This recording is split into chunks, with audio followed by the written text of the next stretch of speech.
지난 16일 화요일이었습니다. 지난 16일 날 승객 수백 명을 태운 대형 페리 세월호가 제주도로 향하던 중에 갑자기 전남 진도 부근 해역에서 침몰하는 안타까운 사고가 있었습니다. 이 때문에 수학여행을 떠났던 고등학생들이 많이 목숨을 잃었는데요. 아마도 이 소식에 모두가 무거운 마음으로 한 주간을 보내셨을 것입니다. 저 역시 어찌나 가슴이 아픈지 때를 가리지 않고 기도하게 되었고, 모든 것을 절제해야 되는 사순절인데도 불구하고 혹시나 모른 구조 소식에 그냥 틈틈이 스마트폰을 가지고 뉴스를 검색하는 제 자신을 발견하곤 했습니다. 물론 이번 사고는 매우 민감한 것이고 또한 아직 모든 것이 끝난 것이 아니기에 어떤 식으로든 언급은 피하는 것이 좋습니다. 그럼에도 불구하고 이 부활의 아침에 제가 이 안타까운 사고 소식으로 오늘 말씀을 시작하는 이유는 그 사고를 볼 때 제 안에 떠나지 않는 질문이 있었기 때문입니다. 바로 우리 크리스천들은 저처럼 끔찍한 사고를 어떻게 대하고 바라보아야 할까? 물론 이번 사고는 여러 부분에 있어서 인간의 탐욕과 어리석음이 빚어낸 인재라는 것이 속속히 드러나고 있습니다.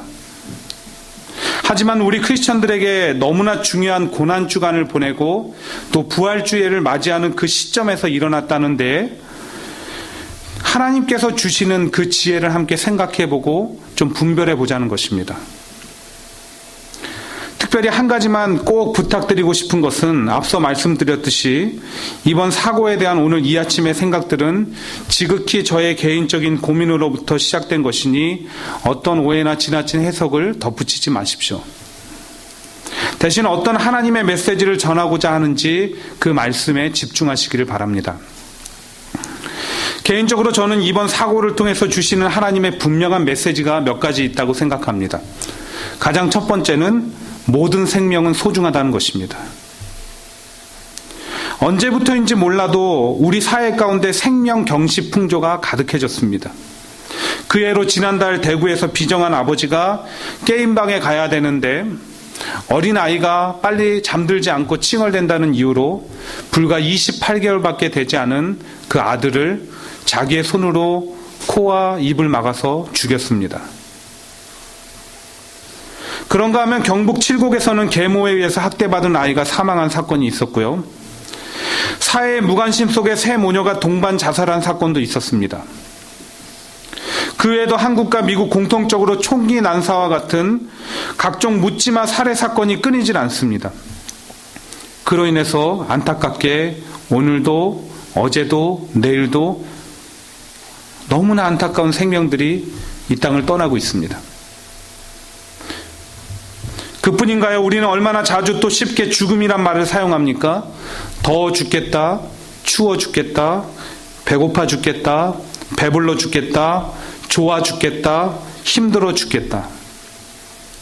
그런가 하면 자기 자신과 타인에 대해서 죽고 싶다, 죽여버린다, 나가 죽어라 같은 말도 농담 반 진담 반으로 자주 사용합니다. 이처럼 한국인들이 죽음이란 말과 동고동락한 탓인지 높은 범죄율과 자살률은 세계 최고를 자랑합니다. 그런데 이번 사건을 통해 온 국민들은 단 한 명이라도 살아 돌아왔으면 좋겠다. 단 한 명이라도 그게 누구의 자식이든 간에 단 한 명이라도 살아왔으면 좋겠다라는 그 부모들의 간절한 바람과 소망과 기도와 기다림을 보며 아마 생명은 다 소중하다는 것을 깨달았을 것입니다. 그러면서 두 번째로 깨닫게 되는 것은 우리 인생의 유한함입니다. 우리 인생이 영원하지 않다는 것입니다.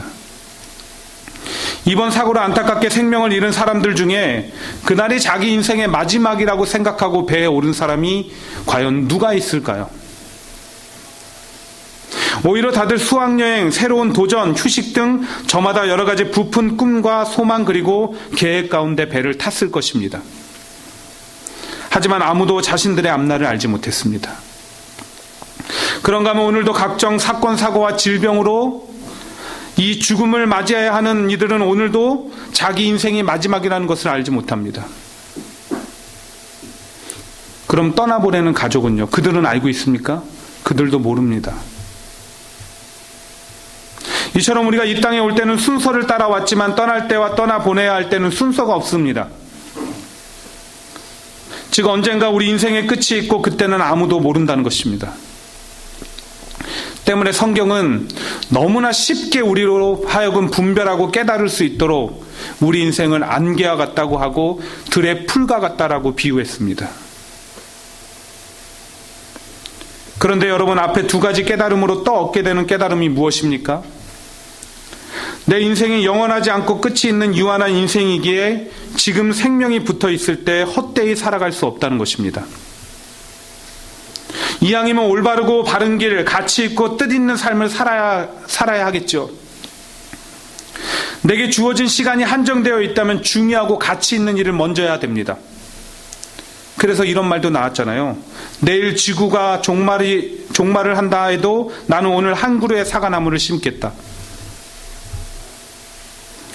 본래 이 말은 철학자 스피노자가 한 것으로 알려져 있는데 사실은 종교개혁자 누터가 먼저 한 말입니다.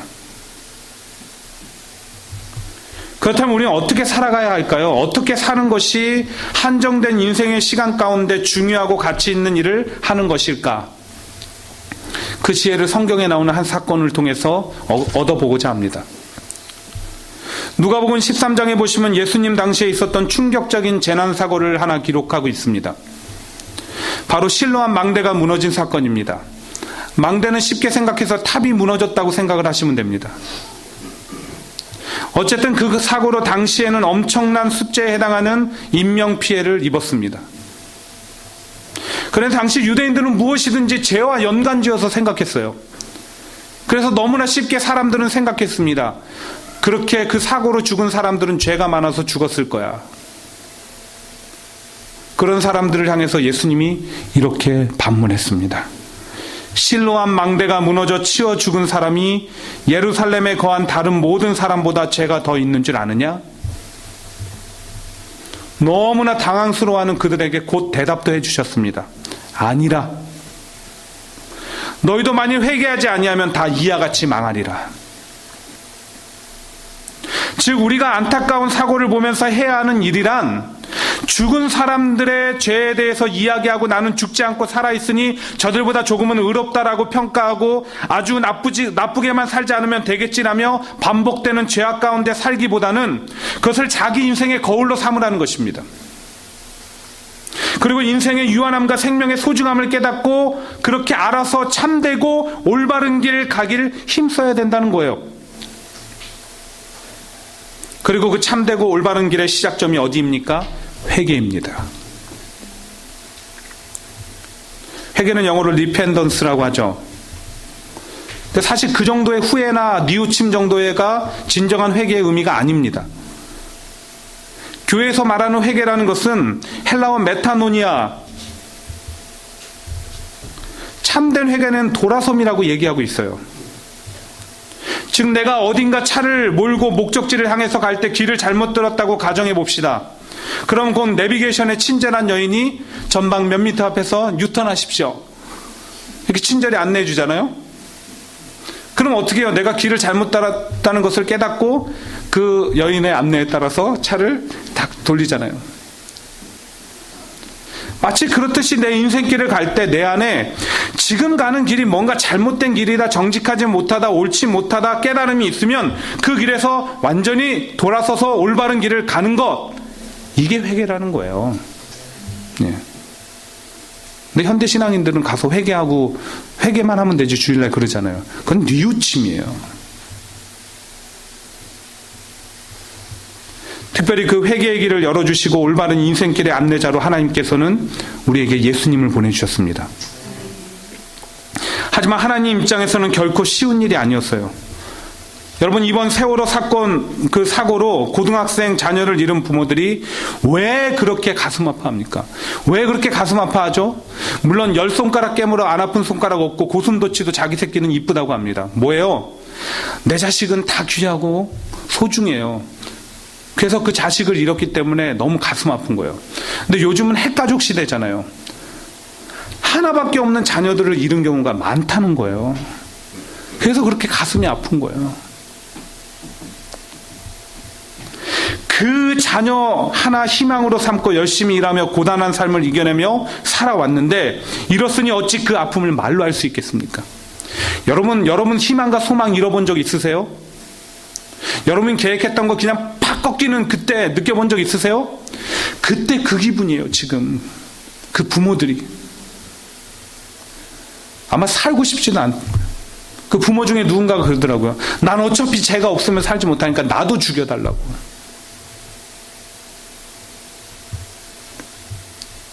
과연 이들에게 어떤 말로 위로를 할 수 있겠습니까? 그런데 그 아픔과 슬픔과 절망이 얼마나 크던지 하나님께서 겪으신 것엔 감히 비교할 수가 없습니다. 하나님께서는 아주 오래전부터 인간들을 향한 구원 계획을 가지고 계셨습니다. 그 계획이 얼마나 오래되었던지 예배소서 1장 3, 4절은 창조 이전부터 있었다고 기록합니다. 하지만 죄 많은 인간들을 구원하기 위해서는 반드시 대신 죄값을 치러야 하는 희생 제물이 필요했습니다.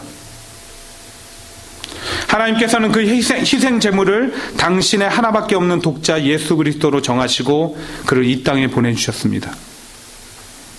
즉 예수님의 죽음은 우리가 알지 못하고 당하는 사고와 같은 것이 아니었다는 거예요. 이미 자기가 죽어야 하는 운명인 것을 알고 이 땅에 낮은 몸으로 오셨습니다. 인간의 몸으로 오셨어요. 낮고 천하게 오셨습니다. 하나님은 아들의 죽음을 알면서 하루하루 보내셨습니다. 시한부 자녀를 바라보는 부모의 마음이라고 할까요? 하나님은 예수님이 언제 죽어야 될지를 알고 있었습니다. 하루하루 본 거예요.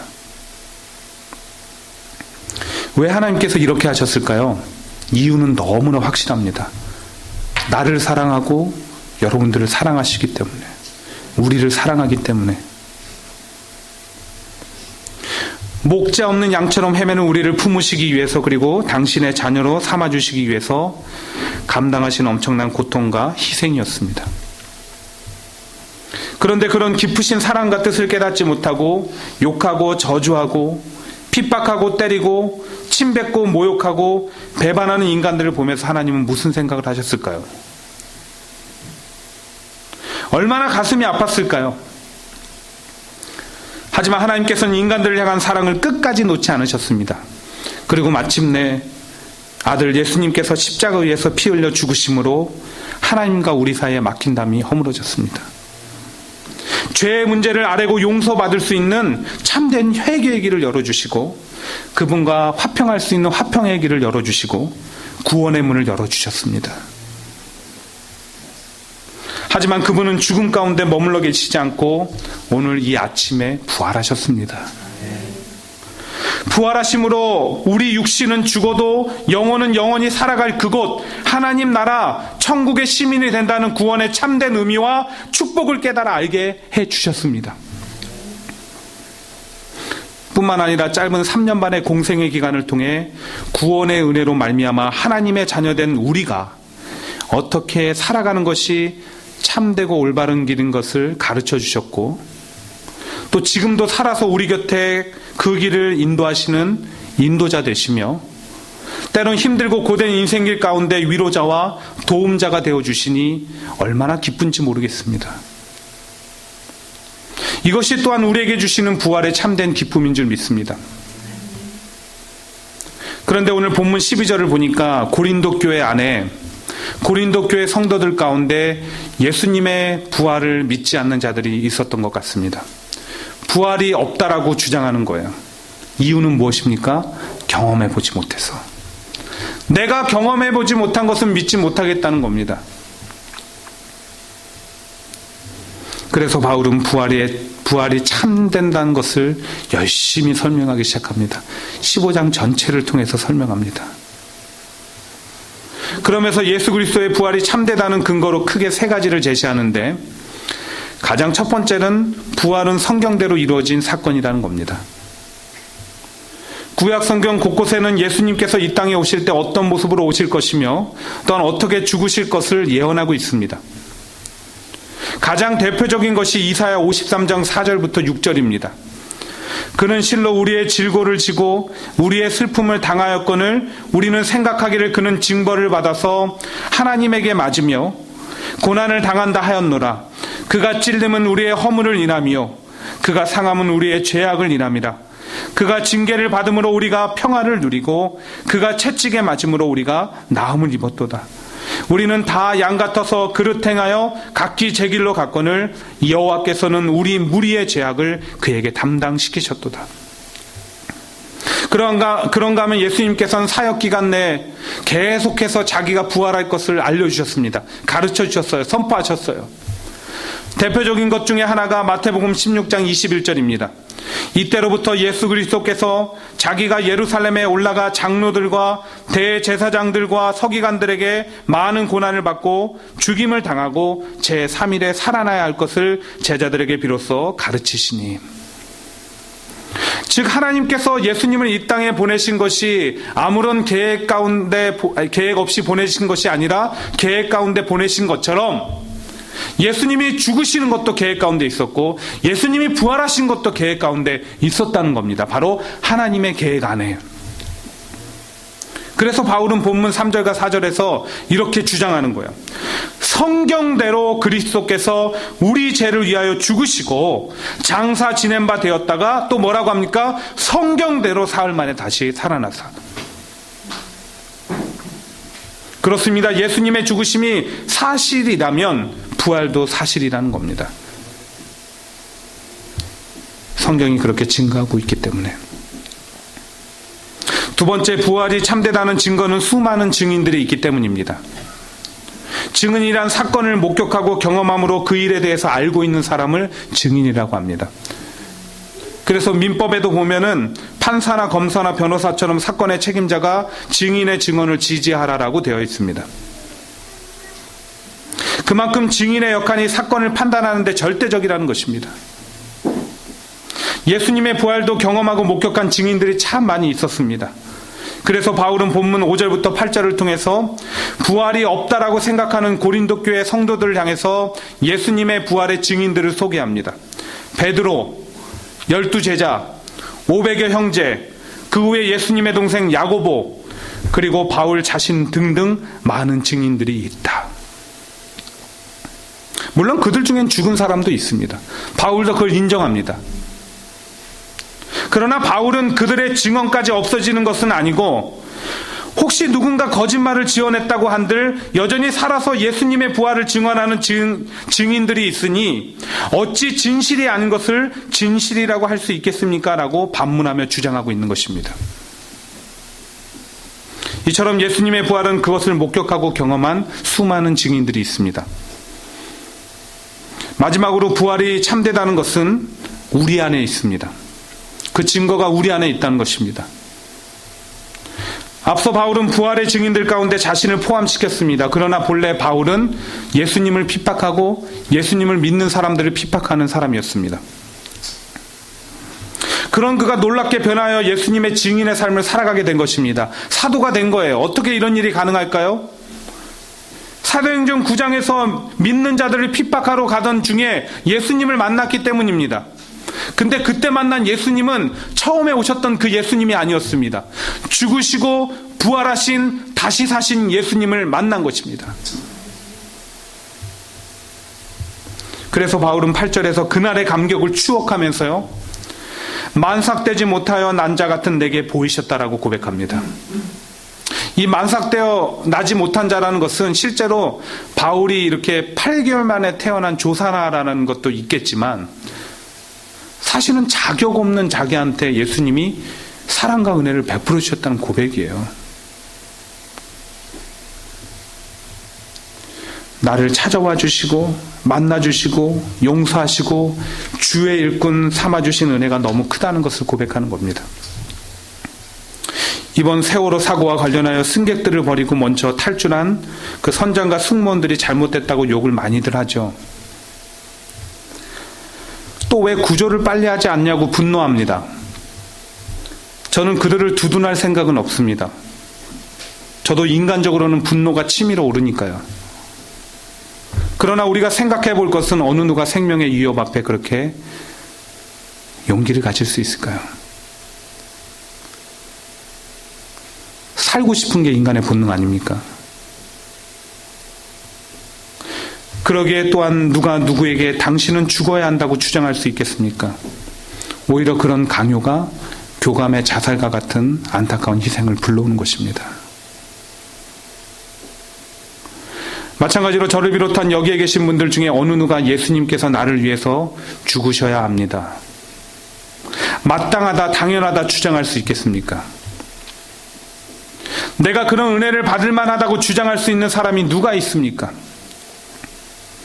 그러나 예수님께서는 우리를 사랑하사 기꺼이 십자가에 죽으시고 부활하심으로 그 복음의 실체이자 내용이 되시는 예수님을 믿기만 하면 영원한 생명을 얻도록 해주셨습니다. 그리고 지금도 나와 함께 하시며 기쁘고 즐거울 때는 함께 웃어주시고 내가 힘들고 괴로울 때는 함께 울어주고 계십니다. 이것이 우리 모두 안에 존재하는 부활이 참되다는 증거인 것입니다. 근데 어찌하여 다른 사람의 생명을 살리기 위해 죽어간 사람들에게는 감사와 칭찬을 아끼지 않으면서 나를 위해서 죽으신 예수님을 찬양하고 감사하고 경배하는 일엔 그렇게 무관심할 수 있겠습니까? 우리가 정말로 그 사랑과 은혜를 깨달아 체험하였다면 오히려 10절의 바울처럼 내가 나 된 것은 하나님의 은혜로 된 것이니라고 고백해야 될 것입니다. 매번 예배할 때마다, 매번 찬양할 때마다, 매번 내가 나 된 것은 하나님의 은혜입니다.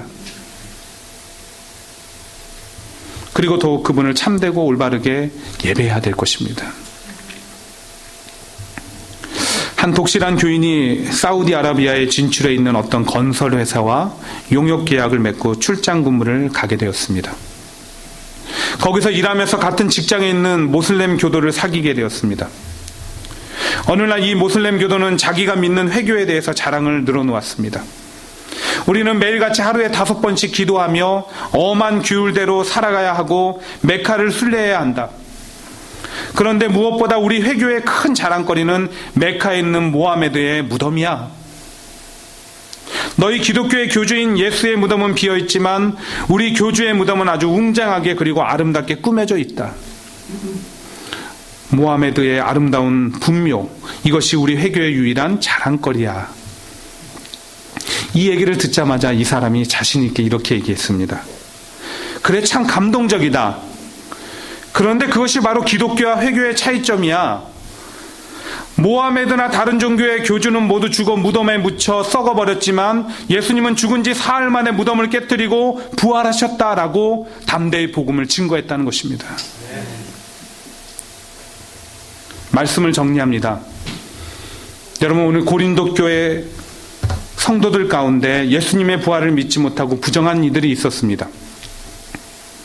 그런데 이는 현대교회와 성도들의 모습이기도 합니다. 직접적인 부정은 아닐지라도 여전히 십자가에 못 박히신 예수님만을 기억하며 부활의 주님의 인도하심을 쫓아 그분과 동행하는 삶을 살지 못하는 바로 그들이 예수님의 부활을 부정하는 이들입니다.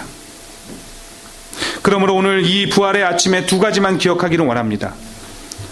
먼저는 우리 생명의 소중함과 인생의 유한함을 꼭 기억하십시오.